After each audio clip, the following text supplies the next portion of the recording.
Hello, কে বলছেন? আমি সাক্ষ্য। গতকাল বিতানের বার্থডে সেলিব্রেশনে। ও আচ্ছা, হ্যাঁ হ্যাঁ বলুন। গতকাল আপনার সঙ্গে পরিচয় হয়ে খুব ভালো লাগলো। ধন্যবাদ। হ্যাঁ, সবাই মিলে চুটিয়ে আড্ডা দেওয়া গেল। শপিং মলের ওই ফুড কোর্টের অংশটা সাজিয়েছিল খুব সুন্দর করে। আর লেজারে বিতানের ছেলেবেলার ছবিটা এত স্পেকটাকুলার যে চারপাশে লোক দাঁড়িয়ে পড়েছিল। এই বয়সে বেশ লাগছিল। হ্যাঁ, আর নানা রঙের আলোর কারুকাজ, সেটার কথা বলুন। ওর পিছনে কিন্তু আমার কিছু ভূমিকা ছিল।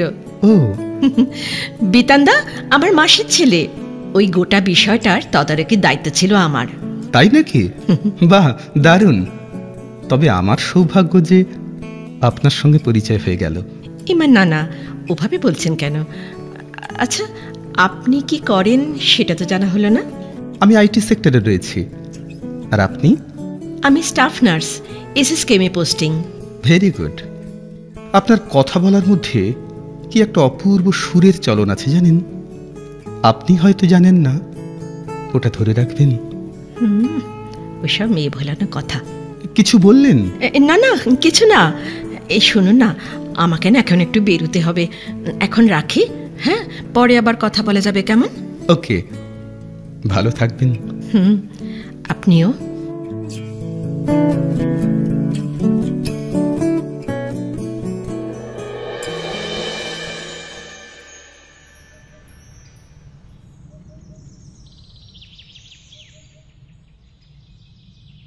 আপনার সঙ্গে মুখোমুখি কথা বলতে খুব ইচ্ছে করছিল, তাই এই পার্কে ডাকা।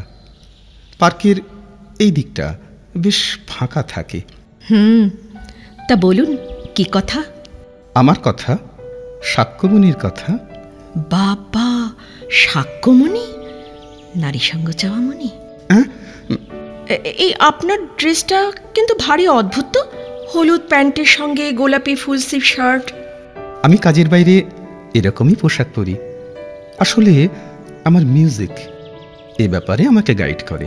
আরে দাঁড়ান, আগের দিন আমার মুখের সঙ্গে মিউজিকের তুলনা করছিলেন, আজ আবার আপনার পোশাকের সঙ্গে মিউজিকের যোগ রয়েছে বলছেন। ব্যাপারটা কি বলুন তো? হ্যাঁ বলবো, তবে আর আপনি নয়, তুমি। ওকে।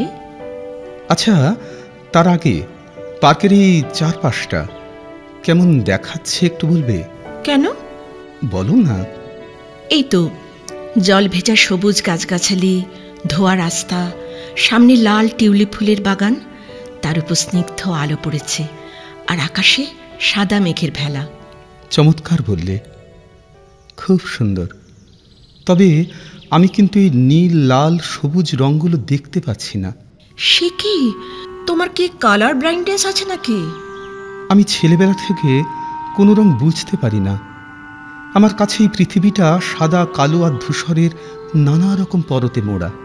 এরকম হয় নাকি? প্রাণী জগতে এরকম সাদা কালো ভিশনের অনেক প্রজাতি রয়েছে, তবে মানুষের এমন কন্ডিশন ভেরি রেয়ার। ভারতে আমার মতো আর কেউ আছে কিনা আমার ঠিক জানা নেই। তা এ রোগের চিকিৎসা আছে তো? চিকিৎসা নয়, গবেষণা, এক্সপেরিমেন্ট। একটা কথা আমি বাড়ির বাইরে আজ পর্যন্ত কাউকে শেয়ার করিনি, এমনকি বিধানকেও না। বন্ধুত্ব এগোনোর আগে মনে হলো তোমাকে সব কথা বলা দরকার, তাই আজ দেখা করতে চাওয়া। কি কথা? সাক্ষ্যমণি কথা? জানো, 2 বছর আগে আমার উপর একটা এক্সপেরিমেন্ট হয়েছে।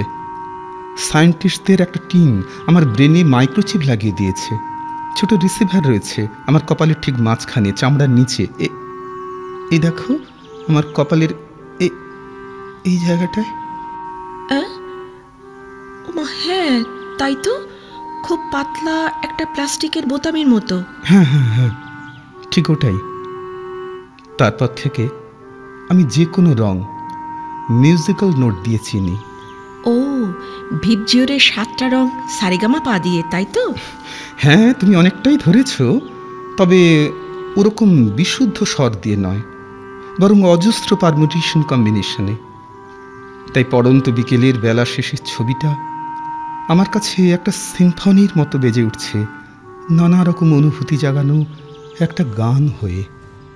আমি কিছুটা বুঝতে পারছি তোমার মিউজিক্যাল পৃথিবী, রং আর সুরের মধ্যে যাতায়াত।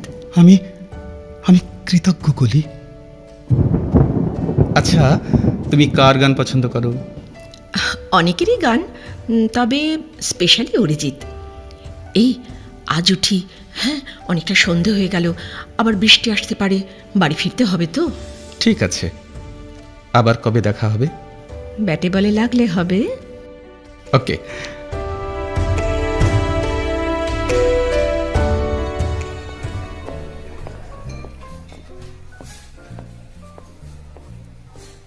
ওয়েটার,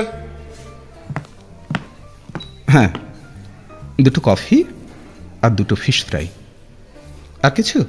না না, এখন আর বেশি কিছু খাবো না। আচ্ছা, সেদিন আমাদের ঢুকতে একটু দেরি হয়েছিল নন্দনে। একটা বিষয় আমার ভারী অদ্ভুত লেগেছিল জানো। তুমি অত অন্ধকারের মধ্যে সাবলীলভাবে আমার হাত ধরে সঠিক সিটে কী করে বসালে বলো তো? আমি তো রোগগুলোই ঠিক মতো দেখতে পারছিলাম না। তোমার কি এক্সরে আই নাকি গো?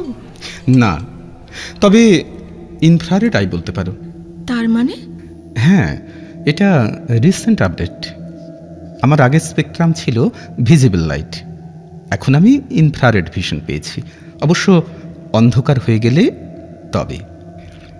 কিছু কিছু কথা বসে আছে ভিজে, মিছি মিছি ব্যথা হয় নিজে নিজে, ঝরে যাওয়া পাতা। তুমি অরিজিতের গান গাইছো? গাইছি, তবে একটু বেসুরো, এই আর কি। আর ছবিও আঁকছি, সেই ছবিতে গোলাপি আর হলুদ রঙের মাখামাখি। তাই? তুমি যেন এই পৃথিবীর কেউ নও সাক্ষ্য। না না কলি, ও কথা বলো না। আমি তোমাদেরই একজন, কিন্তু আমার পারসেপশন ছড়িয়ে গিয়েছে অনেক ডাইমেনশনে। আমার সুর আর রঙের বিরাট আকাশে একটা পাখির মতো বাসা দরকার যেন। তুমি কি পারবে কলি? আমি জানি না সাক্ষ্য, তবে চেষ্টা করব। আচ্ছা, তুমি তো গানের উত্তরটা দিলে না। আরে দূর, আমার গলায় যে সুরই নেই। তুমি একটু গাও। ঠিক আছে, বেশ, গাইছি। আকাশ যখন গাইবে বলে, আকাশ যখন গাইবে বলে বাদলেরই গান, বাতাস তখন বইতে গিয়েও দেখায় অভিমান অভিমান। বাহ, এই তো সেই ভায়োলেট আর টার্কুইজ ব্লু। আরে 7টা বেজে গেছে। এবার আমাকে উঠতে হবে গো, আজ আবার নাইট ডিউটি আছে। ঠিক আছে, ওয়েটার, এই বিলটা।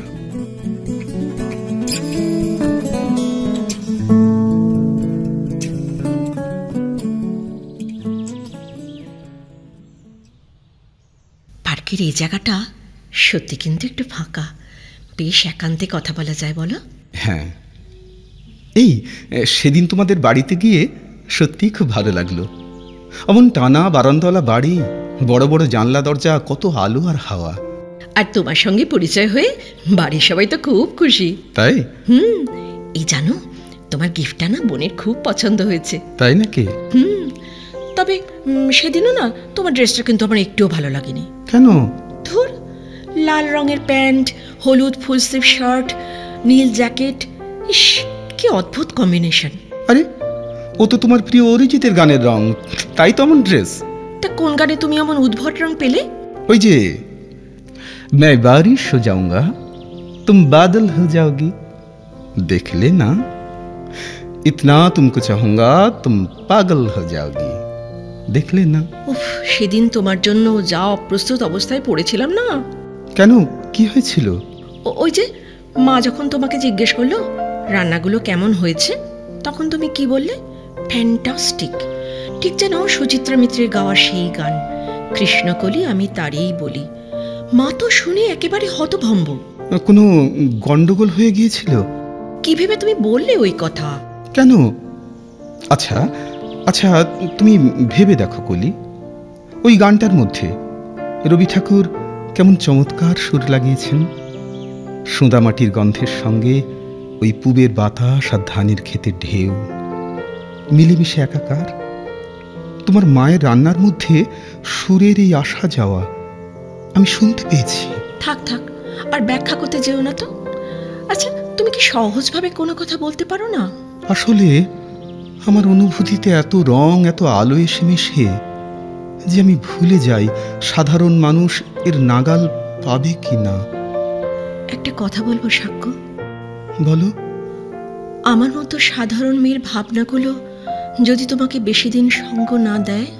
পাখি হয়ে ধরা দেব, বসে আছি তোমাকে জানাতে, শোনাতে, বোঝাতে, পারাতে।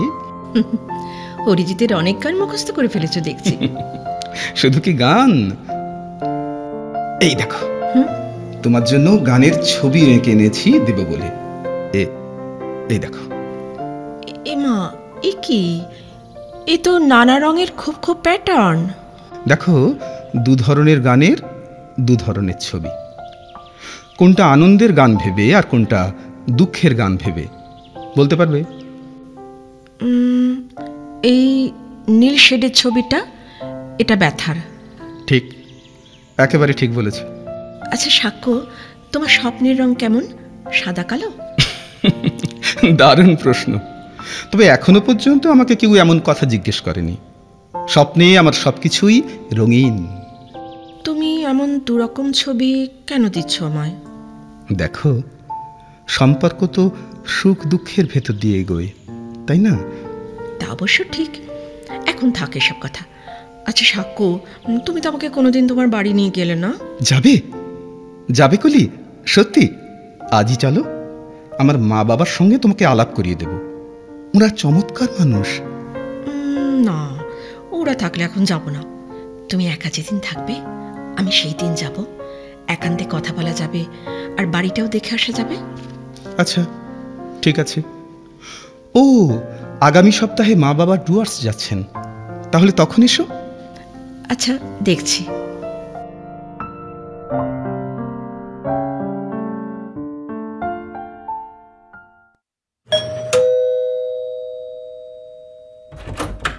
আরে এসো এসো, বসো। আজ দারুণ লাগছে তোমায়। তোমার খোঁপায় সাদা গোলাপটা, কি বলবো, এর থেকে বিশুদ্ধ সা আমি আগে কখনো শুনিনি। তাই? আজ বাড়িতে কেউ নেই? না, আজ কাজের লোকদের ছুটি দিয়ে দিয়েছি। আমরা যা খাবো অনলাইনে অর্ডার করে দিচ্ছি। আমি দুটো চিকেন স্যান্ডউইচ এনেছি, একটু কফি বানিয়ে নিলেই হবে। হ্যাঁ, আমি করে আনছি। না না, এখনই না, তার আগে। কি করছো তুমি? এভাবে পোশাক খুলছো কেন তুমি? কি তুমি তো কাঁপছো এভাবে? এই দেখো, এই দেখো, শেষ চিহ্নটুকু খুলে ফেললাম। এবার এবার এবার তোমার জামাটা ছাড়ো, ছাড়ো। না না, ছাড়বো না। আজ আজ একটা সুতোও থাকবে না তোমার শরীরে। আমি আর পারছি না, আমি আর পারছি না সাক্ষ্য। আজ আমার কামনার আগুনকে তুমি তৃপ্ত করো। সেদিন আমার বাড়িতে তোমাকে সুযোগ দিয়েছিলাম, কিন্তু তুমি সাড়া দাওনি। আজ আমাকে ভরিয়ে দাও, ভরিয়ে দাও। আমাকে তুমি ছেড়ে দাও, ছেড়ে দাও কলি। বরফ আর উষ্ণতা আলাদা দুটো সত্তা, এদের মিলন হবে না। আমি আমি পারবো না কলি, পারবো না। এ ক্ষমতা আমার নেই। নেই মানে? নেই মানে কি? তুমি তুমি পুরুষ নও কলি? আমি পুরুষ, কিন্তু কিন্তু আমি মানুষ নই। কি বলছো তুমি সাক্ষ্য? আমি আমি যন্ত্র। বললেই হলো, বললেই হলো। হ্যাঁ, তোমার বন্ধুরা সাক্ষী, তুমি ছেলেবেলা থেকে ওদের সঙ্গে বড় হয়েছ। তাই, কিন্তু আমি এমন এক হিউম্যানয়েড রোবট যার গ্রোথ রয়েছে, এভলিউশন আছে, কিন্তু কিন্তু যৌনতা নেই। আমার শরীরকে সেভাবে তৈরি করা হয়নি। আমি এখন পুরোপুরি মানুষ হয়ে উঠতে পারিনি কলি। কলি কলি, তোমার শরীরে সৃষ্টির বীজ ভরে দিতে পারবো না আমি। আমি তোমাকে বলেছিলাম না, আমি একটা এক্সপেরিমেন্ট। আমার শরীরের খুঁতগুলো সেই পরীক্ষারই অংশ। এতদিন তাহলে এই কথাগুলো খুলে বলনি কেন তুমি আমায়? আমি আমি আমি ভালোবাসার কাঙাল হয়ে পড়েছিলাম কলি, কাঙাল হয়ে পড়েছিলাম। তুমি জানো না, তুমি জানো না, আমি সৃষ্টির আদিমতম নারী। আমি হাজার হাজার বছর ধরে মা হয়েছি, আমার সন্তানকে এগিয়ে দিয়েছি সভ্যতার পথে। তুমি আমার সঙ্গে এই অন্যায় করতে পারো না। আমার ক্ষমতা থাকলে আমি অভিশাপ দিতাম, ধ্বংস হোক, ধ্বংস হোক কৃত্রিম বুদ্ধির দাসখর। তুমি তাই দাও, তোমার সমস্ত অভিশাপের বিষ ঢেলে দাও আমার শরীরে। আমি শেষ হয়ে যাই, আমি শেষ হয়ে যাই। না না না না না সাক্ষ্য, না সাক্ষ্য, তুমি বেড়ে ওঠো আমার হাত ধরে। এসো এসো, ঘ্রাণ নাও আমার, স্বাদ নাও আমার এই গর্ভকেশরের। আমি তোমার চিরকালের